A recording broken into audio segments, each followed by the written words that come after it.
The Donald Trump administration has found itself embroiled in another embarrassing controversy. Details are hilarious, to say the least, and show the utter incompetency and lunacy of this administration.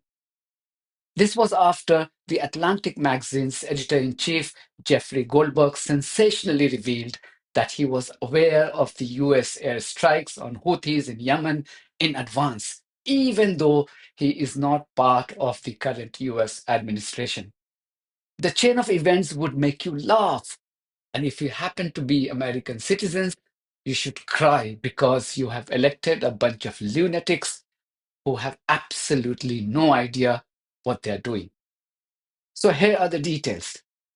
In Goldberg's own words, the world may have discovered shortly before 2 p.m. Eastern Time on March the 15th that the United States was bombing alleged Houthi targets across Yemen. Goldberg, however, knew 2 hours before the first bomb exploded that the attack might be imminent. That's because a person no less than Defense Secretary Pete Hegseth had texted him the war plan at 11:44 a.m., more than 2 hours before the attacks actually started. The plan included precise information about weapons packages, targets, and timing. Goldberg was included in a confidential Signal chat group which comprised of top individuals from the current Trump administration. Goldberg was the only journalist included in that confidential group.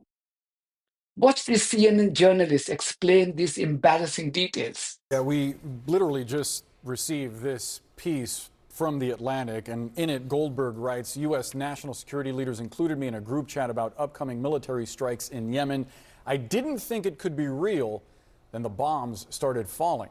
CNN's Alex Marquardt joins us now live. And Alex, this piece came out literally in the last few minutes. I haven't been able to read through all of it, but this seems like something out of a farce, like out of a comedy. It is just stunning on so many different levels. And I understand why Goldberg didn't believe it was real, because it is just shocking in several different ways.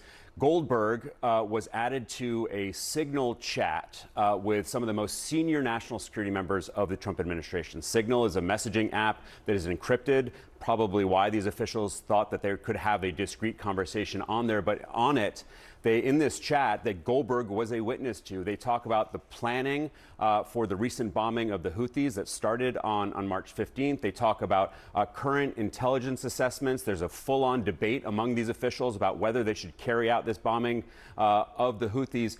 And these are conversations that could be in violation of the Espionage Act. Now, this group was started, it looks like, by the National Security Advisor Mike Waltz, who called it the Houthi PC Small Group. PC refers to Principals Committee. The principals in the administration are the senior-most officials. And among that group of senior officials, you have the National Security Advisor, the Vice President, the Secretary of Defense and of State, the Director of National Intelligence, the CIA Director, Steve Witkoff, the Special Envoy, the Chief of Staff to President Trump, and the list goes on. There are 18 of them. So there's this debate over whether the U.S. should go through with this bombing of the Houthis. Vice President Vance is actually arguing against it, saying that just 3% of trade goes through the Red Sea, which is where the ships have been targeted by the Houthis. Ratcliffe, the CIA director, he chimes in with current intelligence assessments that may be related to intelligence operations that are ongoing. Goldberg does not print that because, of course, that, among so many other details in this, are so highly classified.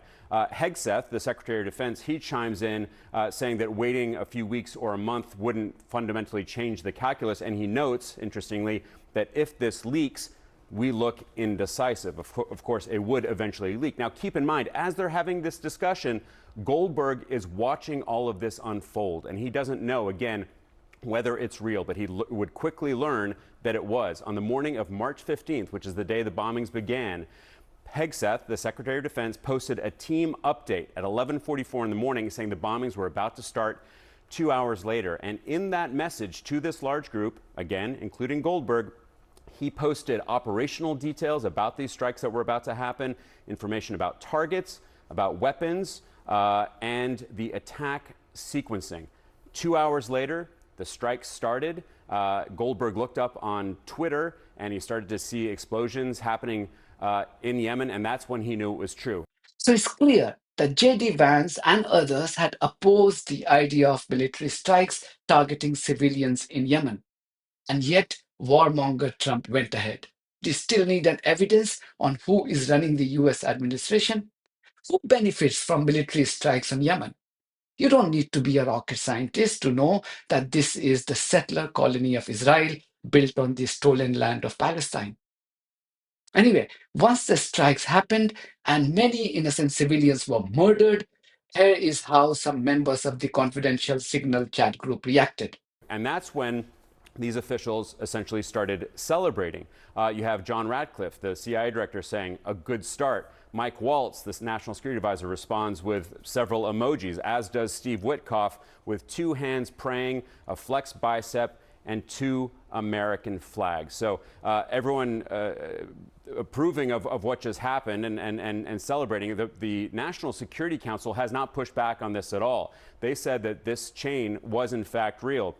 Brian Hughes, the National Security Council spokesman, says this does appear to be an authentic message chain. They are looking into how and someone was inadvertently added, how Goldberg was added to this chain, and he tries to spin it as a demonstration of the deep and thoughtful policy coordination between senior officials. So no pushback from the White House in terms of the authenticity of this.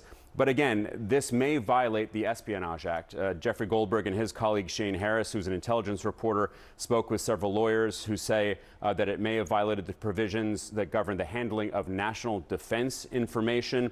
Bottom line, they say, to put it on signal. Trump was asked about this embarrassing development, which potentially breaches America's own Espionage Act. But does he care? Watch it for yourself. Mr. President, your reaction to the story in The Atlantic that said that some of your top cabinet officials and aides had been discussing very sensitive material through Signal and included an Atlantic reporter for that. What is your response to that? I don't know anything about it. I'm not a big fan of The Atlantic. To me, it's a magazine that's going out of business. I think it's not much of a magazine, but I know nothing about it. You're saying that they had what? They were using Signal to coordinate on sensitive materials and having to do with what? Having to do with what? What were they talking about? With the Houthis. The Houthis? You mean the attack on the Houthis? Right. Well, it couldn't have been very effective because the attack was very effective. I can tell you that. I don't know anything about it. You're telling me about it for the first time. The US is doomed. A lunatic under a complete control of the Israeli lobby is wrecking the country. And there is absolutely no pushback from people aside from some venting their anger at Tesla showrooms. You thought Trump is bad for the world peace? This guy will destroy the US to an extent that it will be beyond repair for the future administrations. Just let him complete his 4-year term. After all, why should only people of Gaza and the occupied West Bank suffer from Trump's genocidal policies? Now it's your turn, dear Americans. Do something about this before it's too late. That's it from me. Thank you very much for your support of this platform and our journalism on buymeacoffee.com and Patreon. If you do think that our journalism is worth supporting, then you too should consider becoming part of it. Details are there in the description of this video. In the meantime, if you haven't subscribed to my channel, please do so because that's one of the many ways you can support independent journalism. God bless you all.